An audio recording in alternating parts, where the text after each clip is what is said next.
Matt with Denver Heavy Metal Society, and we're here with Patrick and Keith from Silencer, a long-standing Denver heavy metal band. Thank you guys for having us over for an interview today. Cheers! Thank you. Excellent.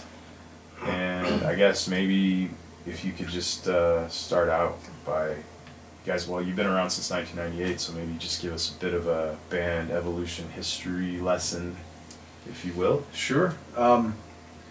We started in the fall of 1998 and started off as a four-piece, trying to write some stuff that we didn't think we were really hearing, certainly locally and definitely, well, maybe nationally as well, but just, you know, things we wanted to hear. It was kind of at the tail end of the grunge and in the heart of the new metal push, and was kind of missing some of our classic metal influences and that sort of thing, and wrote a number of early songs, kind of cut our teeth in the Denver scene, playing as many shows as we could, just beating the name into people's heads, sometimes many times a week.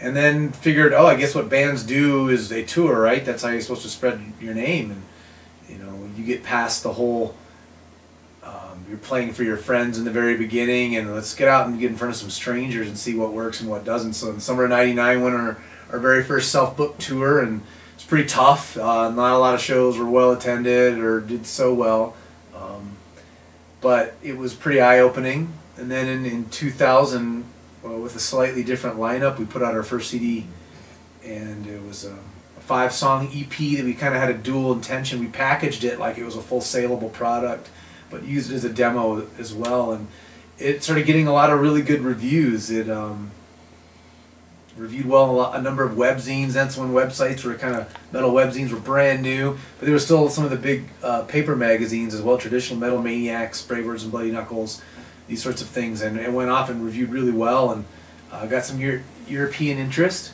Started selling copies through small distributors in Europe. They would just order a sleeve at a time and sell them, and I think it was kind of a breath of fresh air here as well. It was like, hey, somebody kind of doing this cool thrash, kind of power metal hybrid or something like that, and we started getting orders from fans just directly by mail. In 2002, we wrote another one, and another CD called Structures. Its sound was a little different. Cosmos was definitely had a healthy dose of Bay Area thrash influence, and Structures started involving more of the European guitar harmony stuff, the stuff that we grew up on, Priest, Maiden kind of stuff, Halloween, and it managed to, we did more self-powered touring, playing anywhere we could, and it managed to get us signed to a small label in Italy who wanted to re-release it packaged with their first CD, and they said, well, maybe we can give it a new album artwork cover and a new title, and we said, well, let's mix it up. So we threw a couple rarities on there, and a couple tracks from a live split that we had done that was a limited edition thing, which was almost impossible to get. We made 300 copies of it, and it sold out pretty quickly. So it came out under a different title right when Dan Lynn joined on guitars, and we wrote a brand new track to kind of, again, spice it up. More touring, more shows, as many places as we could play. Probably our longest self-booked tour to date was in 2003, and we'd try to make, at the time, we would book a tour, unless it was just a really good opportunity within a 1 or 2 day span. If it was some kind of festival or something like that, we'd try to anchor the tour, you know, ending with that or somewhere in the middle of it. Any kind of offer like that we would do.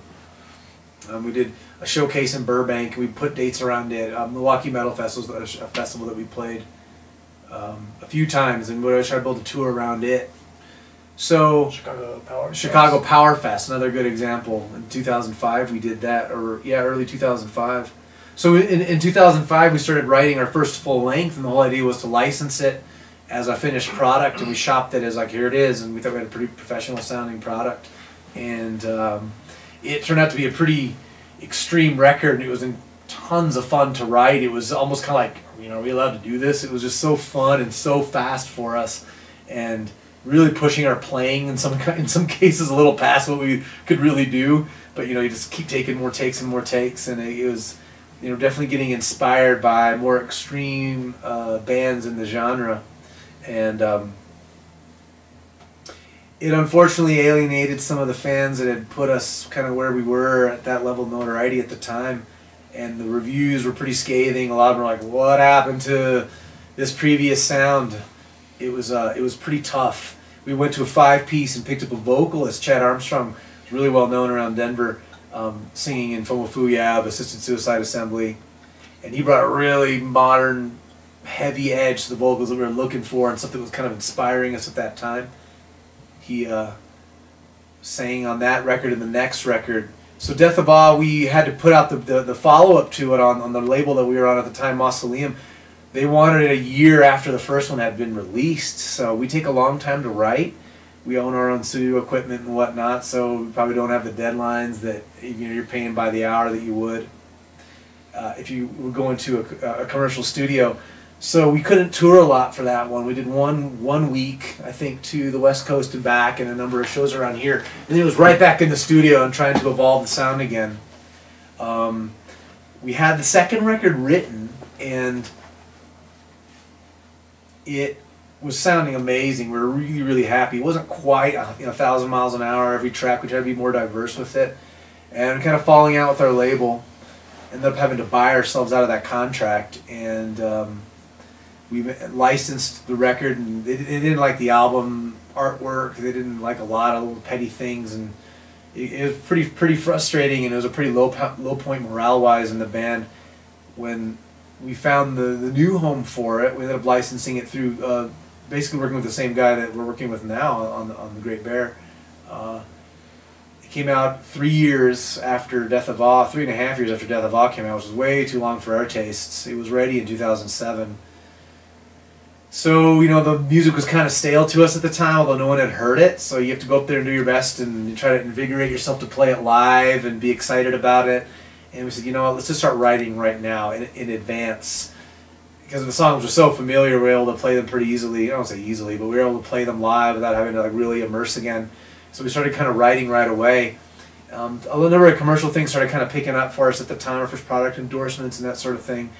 And we didn't really even get very far away from Colorado on that record. Again, the reviews came in pretty mixed. We started getting lumped in with metalcore bands, which I still cannot understand that comparison. There's definitely different influences getting into it. I think a lazy reviewer at the time would label something metalcore if it was a certain style of vocal, and it was really frustrating to us because at that point, you've put your all into the art. And when someone doesn't get it, it's really frustrating. We still had a good time playing shows live. We could play with heavier bills as well, so we could kind of get placed on a wider variety of bills, different genres.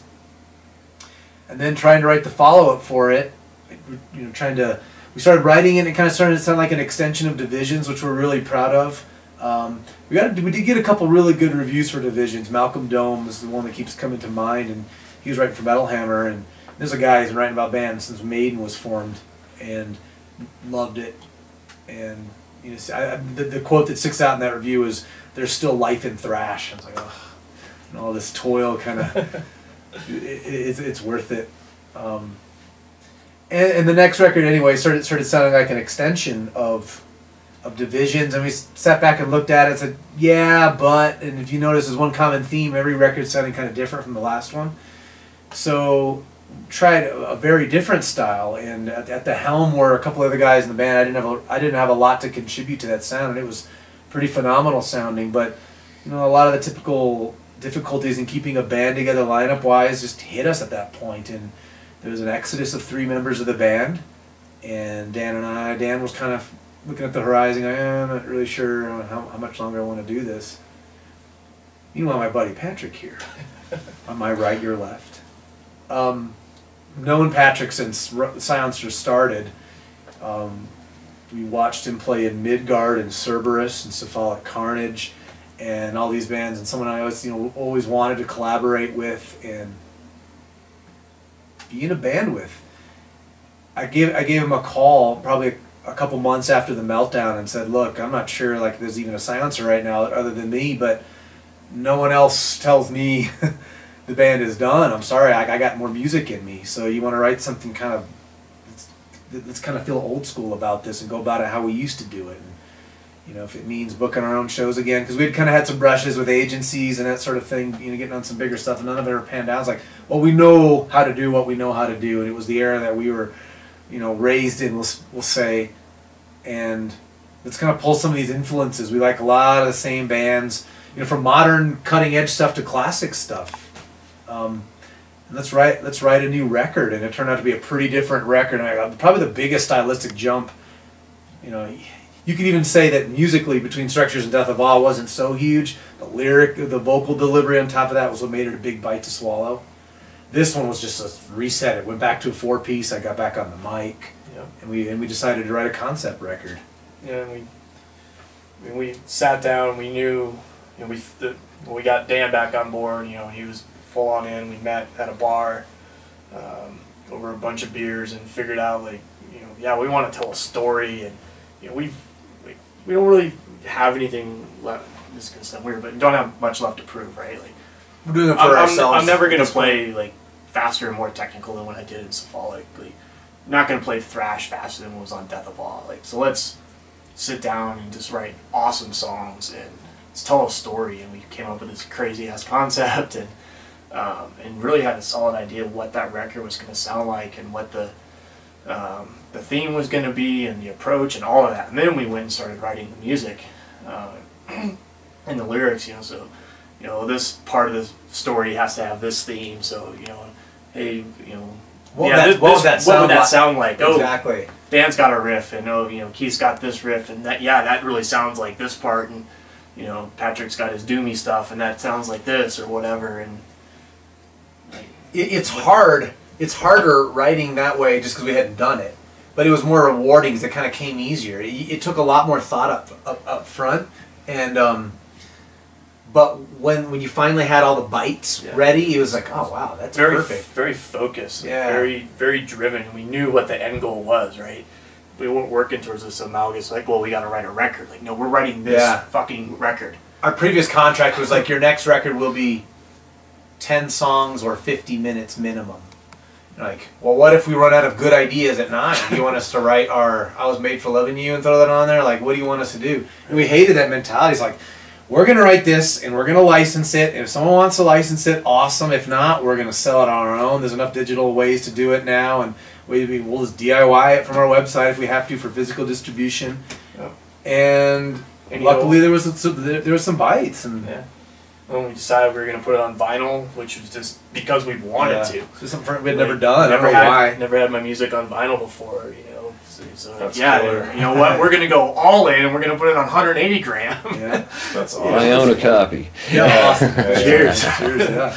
Yeah. So it was just all about us and what we wanted to do, and what made us happy, and the music that we wanted to listen to. And me and Keith were in very similar places, I think, when he gave me that call. I was on this whole old school kick. Really going back to what got me into metal in the first place, and Keith, I think, was in the same state of mind. It was what made metal awesome? Why did we want to listen to this? What was fun? Let's write that and then go do it on stage and just, Yeah, there seems to be, and I'm gonna eat my words by saying this in 5 years or 10 years or whatever. But man, at any one point, this is fair to say. At any one point, it's hard to say how much crazier can it get in metal, right? I remember saying that in the late 90s when I was hearing a lot of Florida death metal, and it wasn't my cup of tea per se, but I definitely appreciated what they were doing. But I was like, oh my god, how much crazier it could get. Then we were playing Milwaukee Metal Fest in 2001, and Christian gets on stage oh, okay. And it just kind of keeps progressing. There's a speed limit. Yeah, right? It's like the speed of light, physics says. And it kind of got to the point where, are we really trying? We thought Divisions brought a lot to the table. And I will say that there was really no one doing what we were doing on that album, in the United States at least. And a couple folks got that. There was a radio station, I think it was in Connecticut, that did an interview. It was like, man, you guys are closest thing I can think of to a Darkane or whatever. No one's doing that here. It's finally someone's getting it.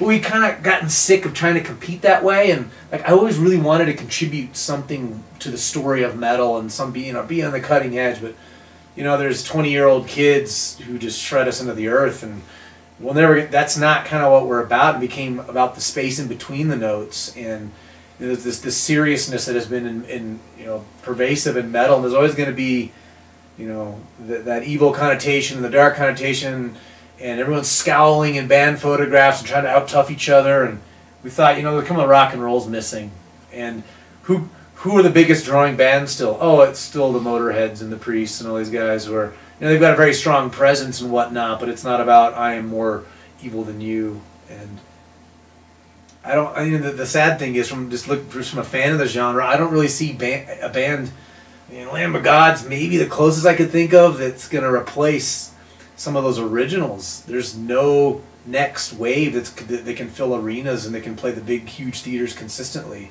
Again, Lamb of God's maybe the only one I can think of. And there are ones that peak real quick and maybe have a popular album and can play a Fillmore. But no one's consistent, and no one's playing Pepsi Center-sized places and Red Rock-sized places consistently. Tool have kind of always been out there on their own orbit. Right. They're almost kind of beyond classification, although they are basically a progressive metal band. But they're so sporadic. They're kind of this institution upon themselves. So we said, let's not try to compete anymore with between the Buried Me's and these, and not that we were really trying. Let's just say we want to write something that makes us happy. We stepped out of this. We stepped out of the scene. We took a look at what was going on. We stepped back, and yeah. It ended up being. What are we all about? It ended up being embracing the stuff that made us pick up a guitar and pick up our instruments and start collecting. I guess it was cassettes and when I started, but in vinyl. But same here, man. And it became, and it's very apparent. I think this band has always been incredibly honest about what we've been doing, but this may be the most honest record we've ever done. We could always say, it was funny. It's funny talking in other interviews. We're like, what are your influences? And previous albums, we start listing up bands, and they go, I don't really hear it. Someone who's maybe not a fan of extreme styles. Now there's no question, it's like let's not try to hide it now. It's the originality is putting it in a story that's never been told, trying to weave that together into something. And there are some very marked influences of concept records that we look up to. 2112 being like a 20-minute, it was a half of a record, but it told so much story so quickly. And it seemed huge. Like, it's 20 minutes, that's it? Wow. And so many parts. And you can break it into parts, or you can just sort of absorb the whole thing as one whole track. And it's not like we took that to heart. Yeah, exactly. You're not sitting there and the record's done and you're wiping cobwebs off yourself and like, oh my god, how long was it? You started over. Right, you started over. You don't flip it, you just put it back to the beginning. Right. And that's something with digital, and it started with CDs. It became this race. Let's write 70 minutes of music because we can. Like, how about write the songs that are awesome until it feels good? And records used to be 30 minutes, 35 minutes, maybe 40. And some of the shorter ones, there's like 8 songs, 4 on one side, 4 on the other, and it all ruled. And guess what? Those are the albums that everybody screams for when they see their band live. It's always those ones.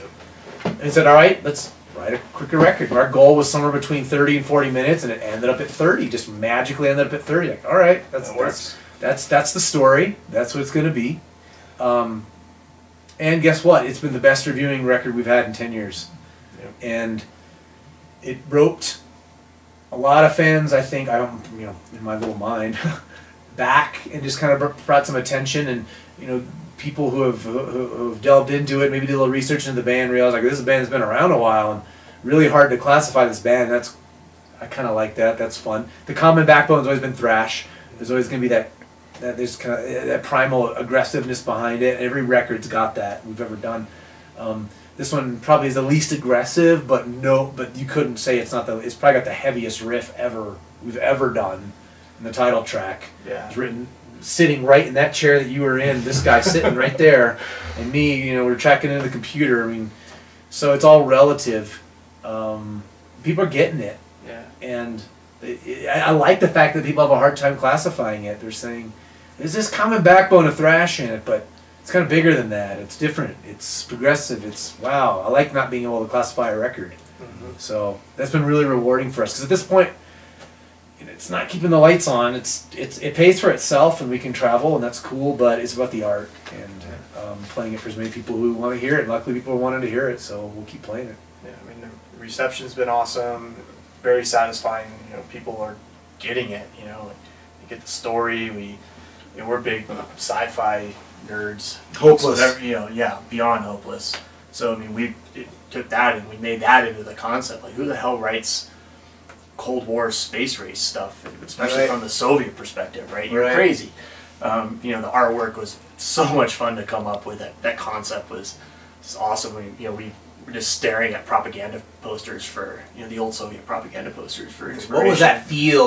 Like the Yeah. state's telling you to do this in these very succinct statements. The weird perspective, and that even kind of crept into the music. I mean, some of the slogans on that ended up inspiring lyrics, and then the whole process was just very collaborative, Right. Which was just awesome. I mean, everybody got their input, and I mean, it sounds like a cohesive thing, but we all contributed, to the songwriting, to the lyric writing, and I think all kind of, not to sound boastful, but I mean, performance-wise, I think we, did ourselves justice. And Yeah. Dan wrote some of the best solos he's ever written, some of the best performances. Real tasteful kind of Like, classic metal blues, just the hummable melody solo, that sort of thing that you don't get when you're just cramming notes in. And Yeah. there are good solos that are like a million notes per second, but there are the best ones, in my opinion, have been the ones that breathe and swoop and have a dynamic in them.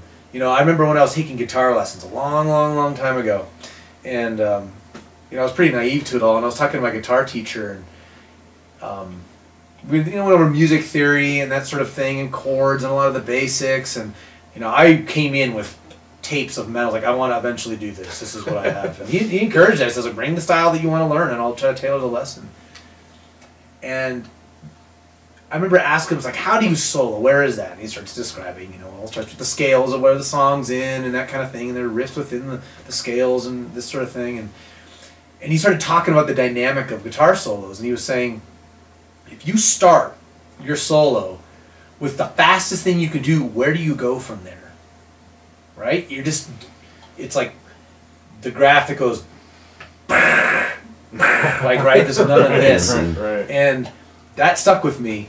And I started, going back and going to the music wall and digging out my favorite albums and my favorite solos on it. It was the ones like, yeah, it got really busy at the end, but it had a hook. It's like a song within a song.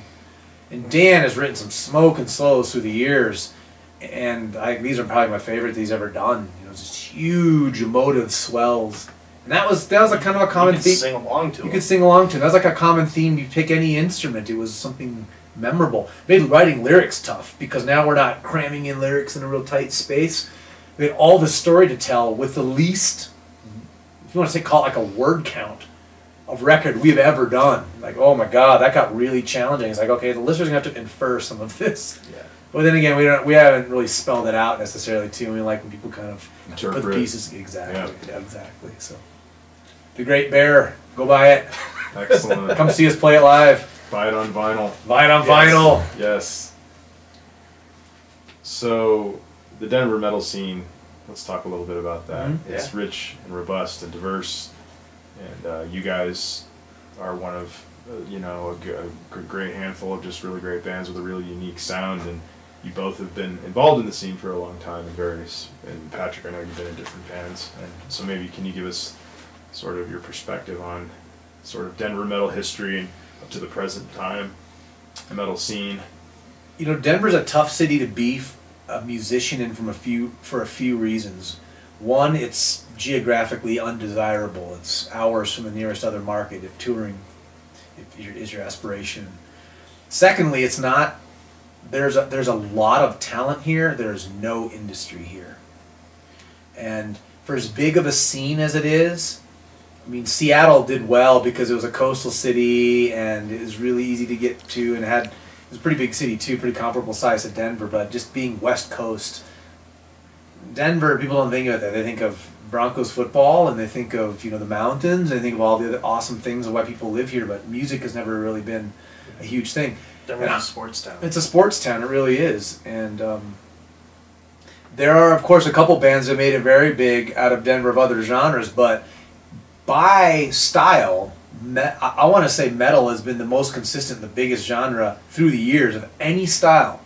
Any style. I mean, you have your obvious huge bands, the Fray and these sorts of bands, and the Samples, and some of these ones have done well through the years, but stylistically, you can't draw a line to like, oh, they inspired a whole ton of other bands that followed them. They had their thing, which they were good at. Metal, though, I mean, going back before us, bands that we look up to, like the Jag Panzers of the world and that sort of thing, and we're like, well, these guys go Exactly. Satan's Host. Satan's Host. Like these guys go to Europe and like these followings overseas, and where the metal fans get it. And that was who I was always kind of looking up to when Silencer started.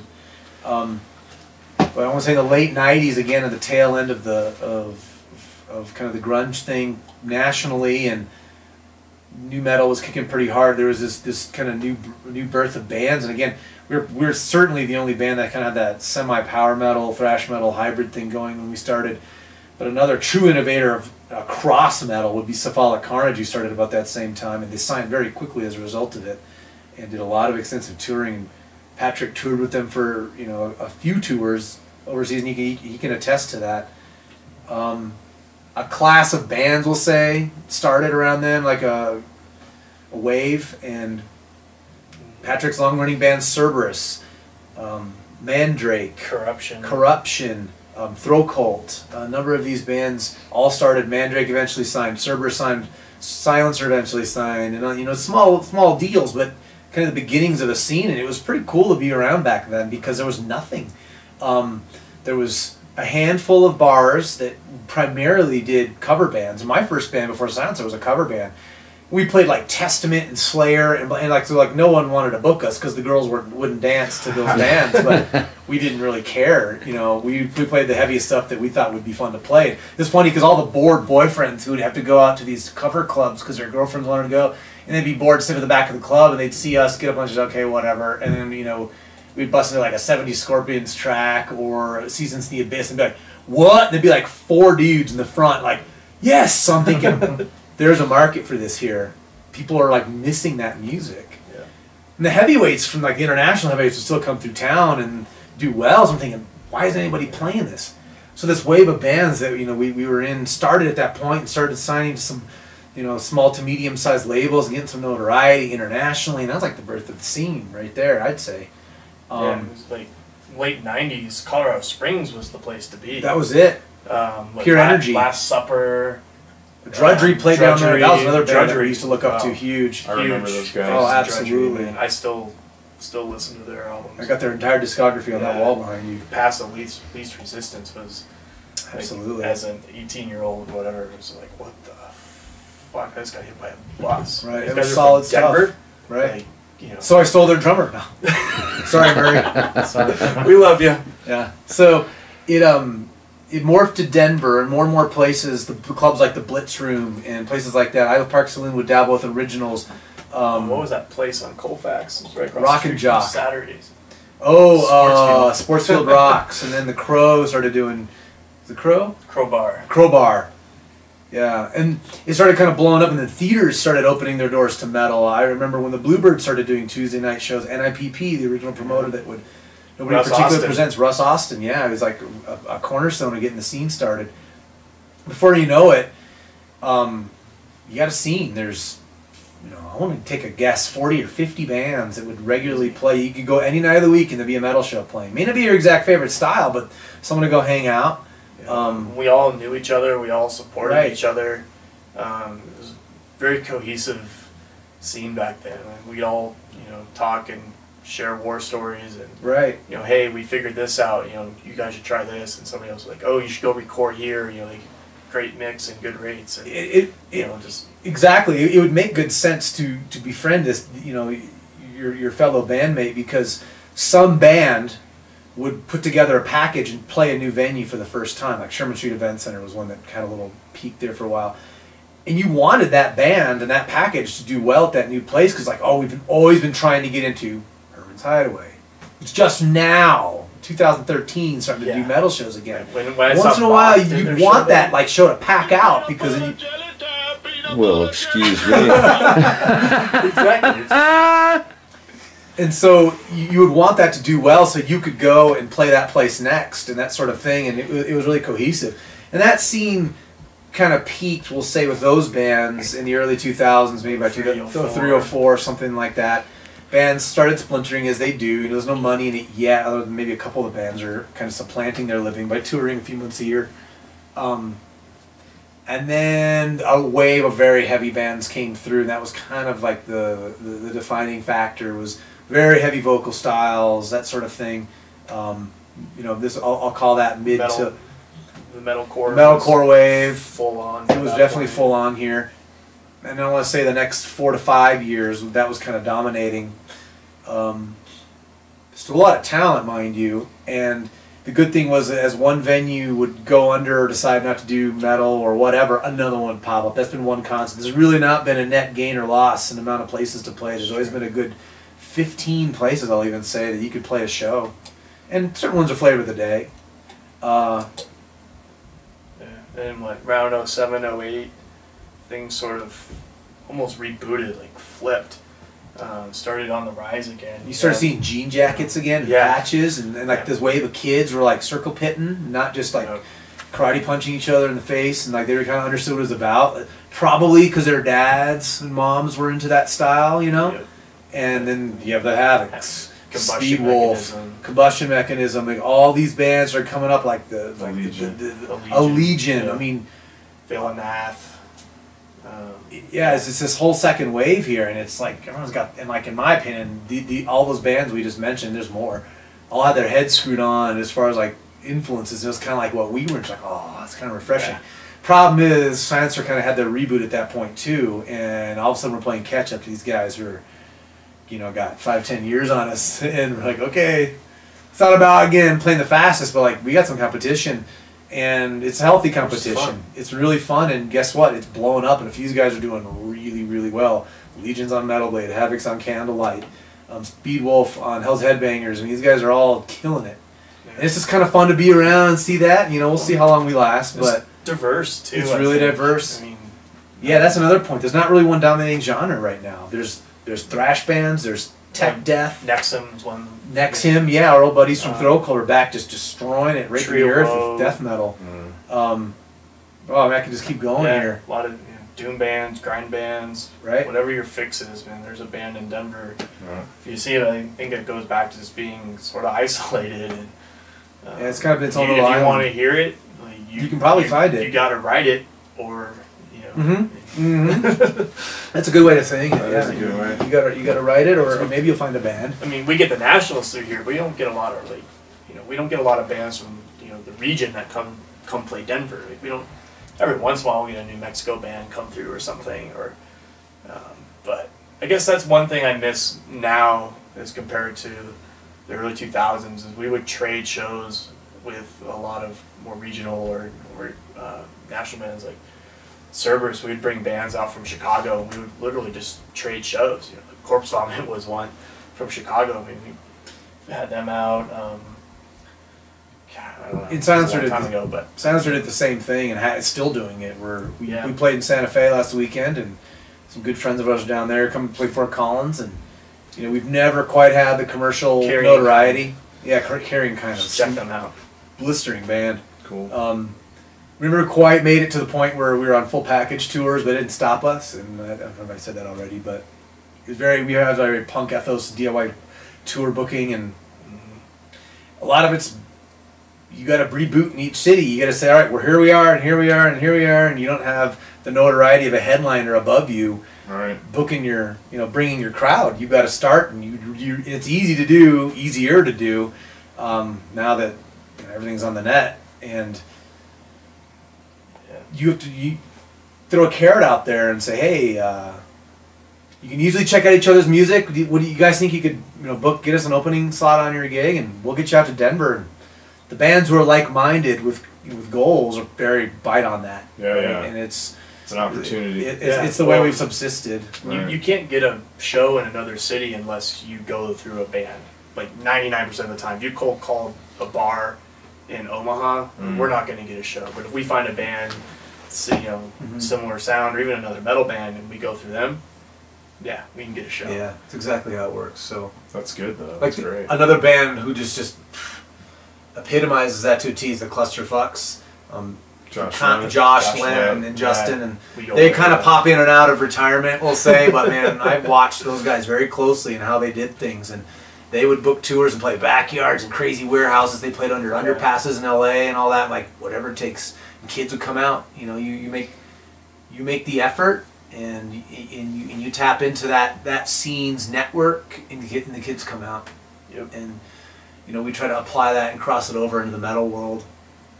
It's tough because the truth is this. If you went to a show, any good metal show, and you were on stage and you got in the mic and said, "How many people in here play in a band?" You'd see half the hands in the whole place come on. That's right.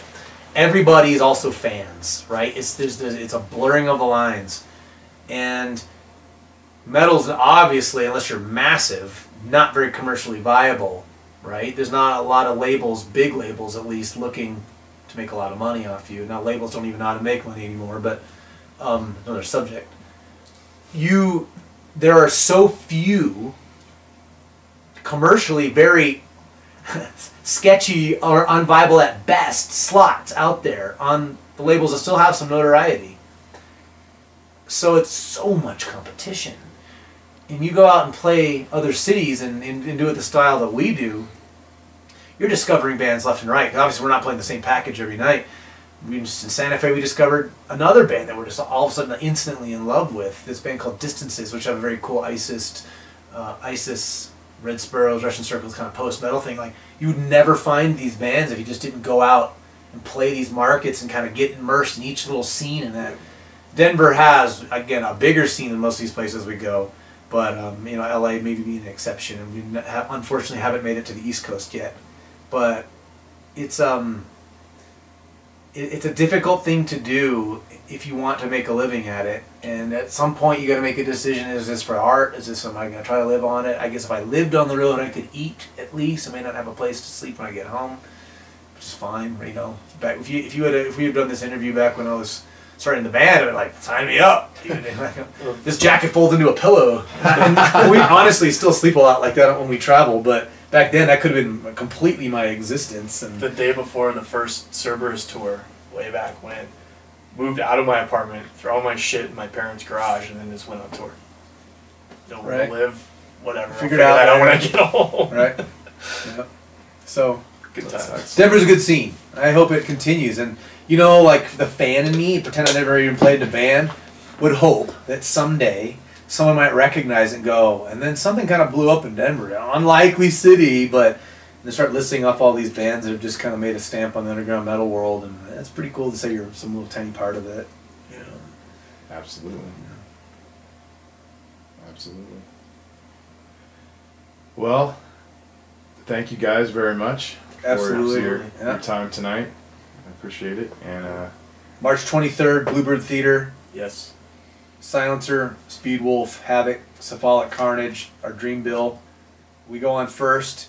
Luckily it starts at 9, but come early because we're gonna blow your eardrums out. It's gonna be righteous. Man, we didn't mention that we're really fucking loud. We're really loud. We try to be as loud as we can and have a lot of fun. you're loud and you're thrash-tastic. Cheers. Denim and leather. Yeah, thanks guys. Thank you. Right on. Silencer. Cheers. Cheers. All right.